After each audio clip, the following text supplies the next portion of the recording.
আসসালামু আলাইকুম ওয়া রাহমাতুল্লাহ। মার্কিন যুক্তরাষ্ট্রের সিনেট কর্তৃক নিয়োগকৃত রাষ্ট্রদূত ব্র্যান্ড ক্রিস্টেনসন বাংলাদেশে আসছেন এবং বর্তমানে মেরি অ্যান্ডারসন বলে যিনি আছেন তার স্থলাভিষিক্ত হবেন। ব্র্যান্ড ক্রিস্টেনসন মার্কিন সামরিক বাহিনীর একজন সদস্য। তিনি এর আগে বাংলাদেশ মিশনে অ্যাম্বাসেডরের নিচে কোনো একটা পদবিতে অনেকদিন কাজ করে গিয়েছেন। সুতরাং বাংলাদেশ এবং বাংলাদেশের রাজনৈতিক অঙ্গন তার কাছে পরিচিত। এমন একজন অভিজ্ঞ কূটনীতিককে ডোনাল্ড ট্রাম্পের সরকার বাংলাদেশে মার্কিন রাষ্ট্রদূত নিয়োগ দেওয়াতে বাংলাদেশ এবং মার্কিন যুক্তরাষ্ট্র উভয়ই কূটনীতিক দিক থেকে অনেক এগিয়ে যাবে, সেটাই আমরা আশা করি। কারণ হচ্ছে আমরা দেখেছি জো বিডেনের শাসনকাল সমাপ্ত হওয়ার পরে ডোনাল্ড ট্রাম্প যখন ক্ষমতা নিয়েছেন তিনি ডিপ স্টেট নিয়ে অনেক সমালোচনা করেছেন এবং সারা পৃথিবীতে আমেরিকা সরকার পরিবর্তনে যে ভূমিকাগুলো রাখে সেগুলোর বিরুদ্ধে তীব্র প্রতিক্রিয়া ব্যক্ত করেছেন। বাংলাদেশে বর্তমানে যে ইউনূস সরকার আছে বলা হয়ে তারা হচ্ছে মার্কিন যুক্তরাষ্ট্রের ডিপ স্টেট কর্তৃক ক্ষমতাপ্রাপ্ত একটা সরকার, যে সরকার মার্কিন যুক্তরাষ্ট্রের স্বার্থ রক্ষায় কাজ করে থাকে। ব্র্যান্ড ক্রিস্টেনসন মার্কিন যুক্তরাষ্ট্রের সিনেটের শুনানিতে তিনি বলেছিলেন যে বাংলাদেশে তিনি আমেরিকার যে ফরেন পলিসি সেটা বাস্তবায়নে কাজ করবেন এবং চায়নার যে কন্টেইনমেন্ট সেটা নিয়ে কাজ করবেন, বাংলাদেশে গণতন্ত্র পুনরুদ্ধারের যে সংগ্রাম সেখানে তিনি কাজ করবেন। আমরা দেখেছি মার্কিন যুক্তরাষ্ট্রের প্রেসিডেন্ট ডোনাল্ড ট্রাম্প সারা পৃথিবীতে শুল্কে আরোপ করেছেন এবং মার্কিন যুক্তরাষ্ট্রে বাণিজ্য যেই হয় সে বাণিজ্যে বাধা প্রদান করেছেন, যার ফলে বাংলাদেশের সাথে মার্কিন যুক্তরাষ্ট্রের যেই বাণিজ্য ব্যবধান ছিল সেটা দিন দিন কমিয়ে আনার জন্য বাংলাদেশ মার্কিন যুক্তরাষ্ট্র থেকে অনেক পণ্য ক্রয় করার চেষ্টা করছে, তেল ক্রয় করার চেষ্টা করছে, গ্যাস ক্রয় করার চেষ্টা করছে, তুলো, কাঁচামাল যা যা কিছু আছে সেগুলো ক্রয় করার চেষ্টা করছে। ব্র্যান্ড ক্রিস্টেনসনের অ্যাম্বাসেডর থাকাকালীন বাংলাদেশে এই যে ট্রেনটা চালু হয়েছে সেই ট্রেনটা বাড়তে থাকবে, সেটাই আমরা আশা করি। এবং বাংলাদেশ শুল্কগত দিক থেকে আমেরিকাকে যেমন সুবিধা দিবে আমেরিকাও ঠিক তেমনি বাংলাদেশকে সুবিধা দিবে, সেটাই আমাদের আশাবাদ।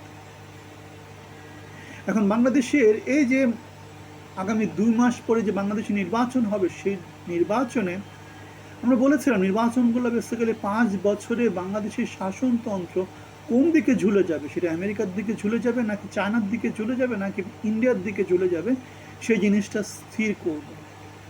কেন মার্কিন স্বার্থ সংরক্ষণ করে এমন লোকজন যদি বাংলাদেশের সংসদে বাংলাদেশের সরকারে যদি না থাকে তাহলে বাংলাদেশের আমেরিকার স্বার্থ দেখার মতো লোকজন তেমন করে থাকবে না। আমরা দেখেছিলাম গত আওয়ামী লীগের 17 বছরের শাসন আমলে আমেরিকান কূটনীতি বাংলাদেশের চরমভাবে অবহেলিত হতে দেখেছিলাম। কাজের মেয়ে, মজিনা, এরকম কত কিছু দিয়ে তাদেরকে হাসিনা সরকার অপমান করেছিল। তাদেরকে যে সিকিউরিটি দেওয়া দরকার ছিল সেই সিকিউরিটি পর্যন্ত হাসিনা সরকার তুলে নিয়ে গিয়েছিল এবং এর ফল হিসাবে আমরা দেখেছি ডিপ স্টেটের মাধ্যমে আমেরিকা বাংলাদেশে সরকার পরিবর্তন করেছে, তেমনই আলোচনা বাংলাদেশে আছে। এখন বাংলাদেশে হাসিনা সরকার এবং ভারতের কূটনীতি দুটাই কিন্তু এখন মোটামুটি যেটাকে বলে বিপদে আছে।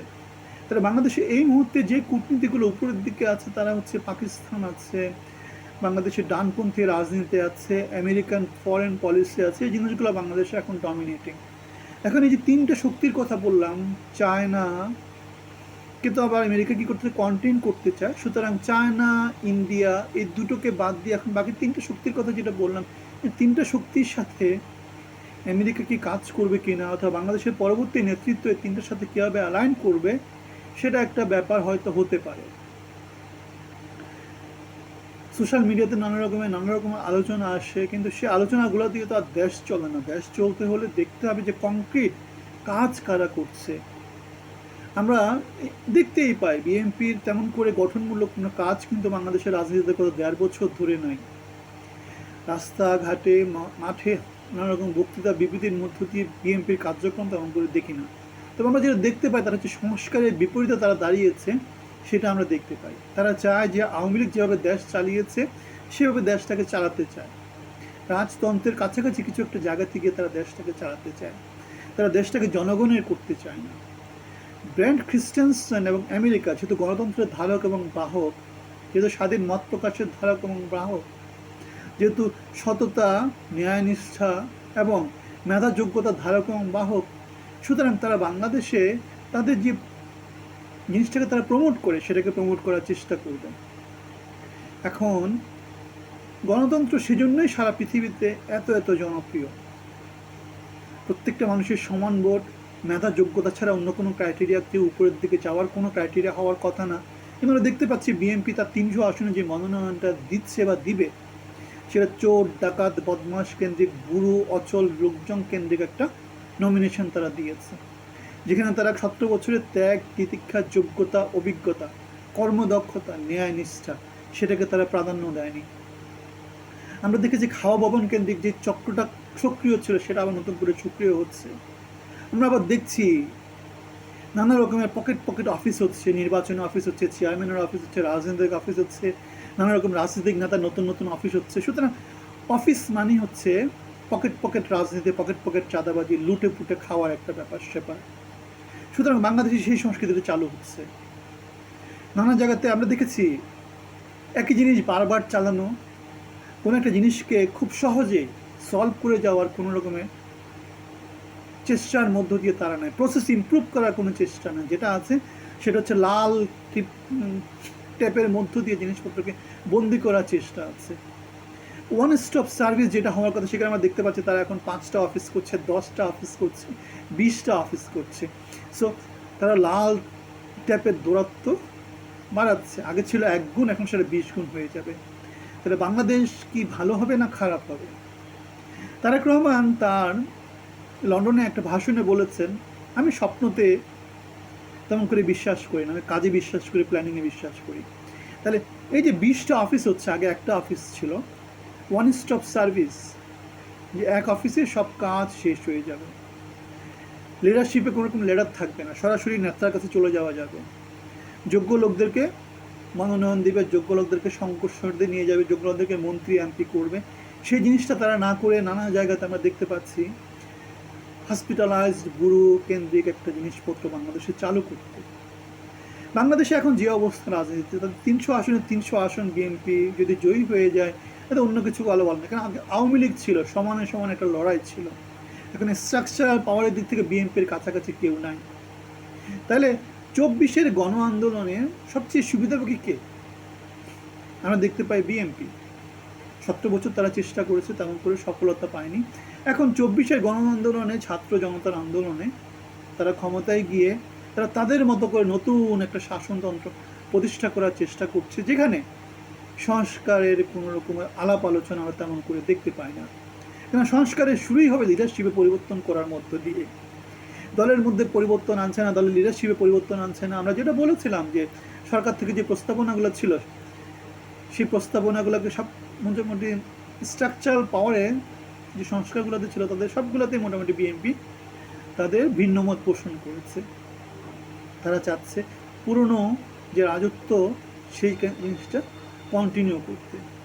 এখন বাংলাদেশের তরুণ সমাজ, বাংলাদেশের যে বিপ্লবী লোকজন, বাংলাদেশের এই যে আর্থসামাজিক অবনতি হচ্ছে দিন দিন, সেটা বাংলাদেশকে সেই পথে নেওয়ার যে স্বপ্ন বাংলাদেশ জাতীয়তাবাদী দল দেখছে, অর্থনীতিতে উন্নতি না করতে পারলে, শাসনতন্ত্রে উন্নতি করতে না পারলে বাংলাদেশে 24 বারবার নেমে আসবে, সেটা আমরা বিশ্বাস করি। কেন চোর ডাকাত বদমাশ ব্যাংক লুটেরা খুনি এদের কেন্দ্রিক বাংলাদেশের যে শাসনতন্ত্র, সেটা 54 বছর বাংলাদেশের লোকজন দেখেছে। বাংলাদেশের লোকজন পরিবর্তন চায়, পরিবর্তন চায়। সেই পরিবর্তনের অংশী জুলাইয়ের বিপ্লবীরাই হবে, তরুণ সমাজরাই হবে। বস্তা পচা রাজনীতির হাওয়া খাম্বা অথবা 71-এর চেতনা, তাদের দিয়ে পরিবর্তন হবে কিনা তার আলামত বাংলাদেশের রাজনীতিতে একটু একটু করে স্পষ্ট হচ্ছে। আমরা চাই বাংলাদেশ সবাই মিলে এগিয়ে যায়, উন্নয়নের পথে বাংলাদেশ তার যাত্রা চালু রাখুক। আপনাদের মতামত জানাবেন, ভালো থাকবেন। ধন্যবাদ।